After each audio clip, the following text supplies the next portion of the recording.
tous et soyez les bienvenus. Et on rend grâce à Dieu pour cette journée mémorable qui nous a permis de nous retrouver ici. Et je vous souhaite à tous la bienvenue au Burkina Faso, pays des hommes intègres, pour ce premier forum international Investir au Burkina Faso. Je remercie tous ceux qui ont pris la peine de se déplacer, de venir au Burkina Faso, malgré tout ce qui a pu être dit sur le Burkina, notamment ces presses occidentales qui passent le temps à faire comprendre que le Burkina Faso est un pays invivable, impraticable. Et malgré cela, vous avez décidé de venir participer à ce forum. Moi, je tenais à vous dire particulièrement merci, merci du fond du cœur. Merci à tous. Je pense que ce forum est une opportunité immense pour d'abord se comprendre. Pour moi, ce premier forum n'est pas forcément dans la profondeur des relations d'entreprise et autres, mais surtout pour comprendre le Burkina Faso. Alors, tout de suite, j'ai parlé donc de l'aperçu du Burkina par rapport à certains médias, certaines nations. Mais le plus important, c'est de comprendre la révolution du Burkina Faso. Et je pense que nous sommes le seul pays en Afrique qui ait déclaré la révolution. Et c'est difficile, peut-être pour un investisseur, de comprendre ce que c'est que la révolution et comment investir en temps de révolution. Et je puis vous assurer qu'en Afrique, c'est peut-être la seule opportunité offerte pour investir de manière sûre. Et il faut que tous ceux qui viennent pour investir le comprennent. Pendant plusieurs années, beaucoup d'investisseurs sont venus au Burkina Faso, dans cette démocratie qu'on connaît, mais beaucoup, venus d'ailleurs, ont été trahis, ont été déçus. Certains ont été escroqués, certains ont été arnaqués. Ils ont été heurtés dans les ministères à beaucoup de refus d'agrément. Ils ont été heurtés à la corruption, à beaucoup de faits qui les ont empêchés de s'implanter au Burkina Faso. Certains sont témoins, nous le disons parce que beaucoup d'investisseurs sont revenus vers nous et nous ont expliqué un peu toutes leurs mésaventures au Burkina Faso dans ces temps de démocratie. Et c'est l'inconvénient de la politique en Afrique. Aujourd'hui, nous sommes en révolution et quelqu'un n'a pas besoin de déposer un agrément pour faire des années ou qu'on le demande à ce que nous courons avant de pouvoir s'installer. Nous faisons les choses en toute transparence. Et ça, c'est très important. Donc, c'est le premier pas pour pouvoir rentrer au Burkina Faso. Toutes ces tracasseries sont désormais dans le passé. Et vous pouvez venir en toute sérénité investir au Burkina Faso. Deuxième chose, nous avons mis beaucoup d'armements juridiques, si je peux dire, en place pour pouvoir sécuriser les investissements. Et je pense qu'il y a une panoplie de textes que vous pourrez donc lire pour comprendre mieux pourquoi on veut protéger les investissements des nationaux et même aussi de ceux qui viennent pour investir au Burkina Faso. Parce que la révolution, elle est populaire. Et qui dit populaire, nous avons une population très jeune. Et ça serait du dilatoire que de chanter sur le toit que nous nous battons pour l'emploi des jeunes sans penser à l'industrie, à la transformation. Donc, l'investissement. Et nous pensons que pour que les jeunes aient de l'emploi, il faut qu'on ait de l'industrie, il faut qu'on ait de la transformation sur place. Et donc, qui mieux que les investisseurs pour pouvoir donc accompagner, à pouvoir donc donner de l'emploi à la jeunesse. Et donc, c'est aussi une des missions de notre révolution. Et Dieu merci, le Burkina Faso est un pays très résilient, très jeune et très travailleur. Nous avons une jeunesse qui se donne aujourd'hui corps et âme au travail parce que nous avons réussi à changer beaucoup de mentalités, à remettre les gens au travail et les résultats se font sentir. Donc, une raison de plus d'avoir cette certitude de pouvoir investir au Burkina Faso et d'avoir la main-d'œuvre nécessaire et qualifiée pour pouvoir vous accompagner également. Alors, une chose aussi que je tenais à dire à vous investisseurs, c'est cette particularité du Burkina Faso en Afrique. Il ne faut pas se mentir. Je viens de donner quelques faits tout de suite. Le Burkina n'est plus dans cette logique. Il ne faut pas venir en investisseur chercher à corrompre soit le ministère, quelqu'un au ministère ou à la présidence pour espérer avoir des avantages. nous bannissons la corruption de nos activités.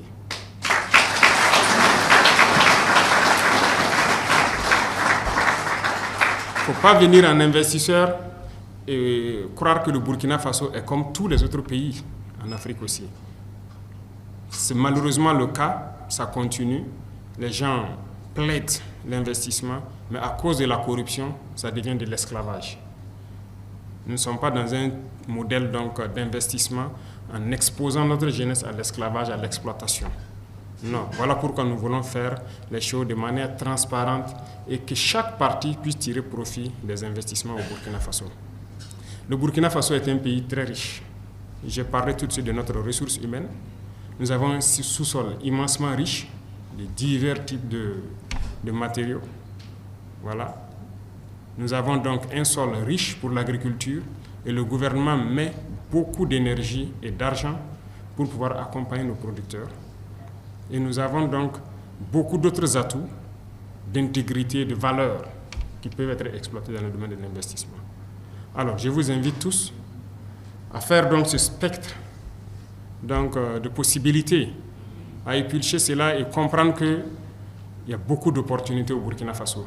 Et nous sommes là pour accompagner de manière durable, dans le respect mutuel, les investissements au Burkina Faso. Nous voulons transformer nos matières premières sur place. Donc nous avons besoin d'industrie. Et quand on parle de matières premières, ce sont les matières du sous-sol. Nous voulons que le calcaire que nous avons soit transformé en clinker au Burkina Faso et transformé en ciment. Nous voulons que notre phosphate soit transformé sur place en engrais. Nous voulons que nos dolomites soient transformés en chaux sur place. Nous voulons que notre manganèse soit transformé sur place, que notre cuivre puisse être transformé sur place, ainsi de suite. Nous avons une grande potentialité en termes de minéraux, mais nous souhaitons l'exploiter et le transformer sur place au profit donc de la jeunesse burkinabé et de l'investisseur qui va venir. Nos matières agricoles, nous avons besoin de transformer beaucoup sur place. Comme je l'ai dit, l'État subventionne beaucoup l'agriculture et quoi de plus normal? Le Burkina Faso est un grand pôle où nous pouvons mettre beaucoup d'industries pour produire tout ce que nous avons besoin et ravitailler le reste du monde. Parce que nous avons une jeunesse qui travaille. Et ils ont besoin juste d'un coup de pouce pour pouvoir y aller. Donc c'est une opportunité ouverte pour pouvoir donc s'employer. Et l'État est ouvert à participer avec vous pour vous rassurer que votre investissement est garanti. Et ça, c'est une donnée très importante.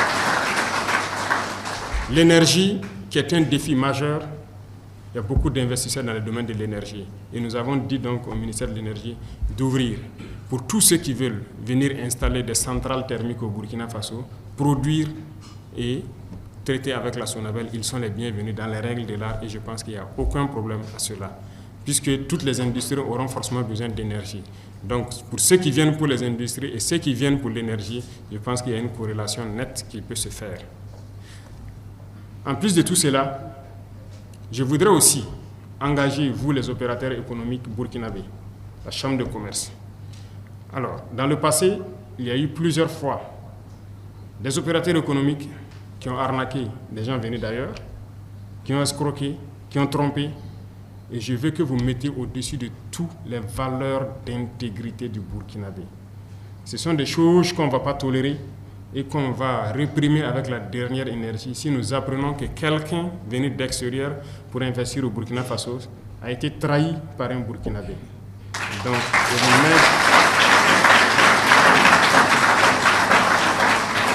je prends tout le monde à témoin ici pour que tout puisse se faire dans les règles de l'art. Donc, sur le volet sécuritaire et infrastructure de transport, le Burkina Faso est en train de jouer sa partition. Nous nous battons sur le terrain pour récupérer l'entièreté de notre sol, pour pouvoir sécuriser tous les investissements, mais aussi nous nous battons pour construire beaucoup de routes pour vous permettre de pouvoir circuler avec les marchandises et tout ce qui va avec de façon libre et sécurisée. Je vous souhaite donc la bienvenue une fois de plus et que chacun puisse tirer profit de ce forum, que ce soit en B2B comme vous aimez le dire, que les investisseurs puissent se croiser ou que les investisseurs puissent croiser les structures habilitées et qu'on puisse donc lancer le chemin du développement du Burkina Faso ensemble avec les amis du Burkina Faso. La géopolitique mondiale a changé et je pense que vous qui êtes là, vous êtes nos amis les plus proches et ensemble nous pouvons faire bouger les lignes. Et chacun pourra donc dans le respect mutuel tirer profit de la situation actuelle. Merci beaucoup à tous. Je souhaite que tout un chacun retourne en très bonne santé chez lui et que le Burkina Faso, très prochainement, connaisse donc de nouvelles industries qui vont germer à partir de cette rencontre. Et je vais suivre de façon particulière toute personne qui va venir pour investir au Burkina Faso pour que ça se passe rapidement et de façon transparente. Merci beaucoup. La patrie ou la mort.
Une autre facette de l'information au Burkina Faso.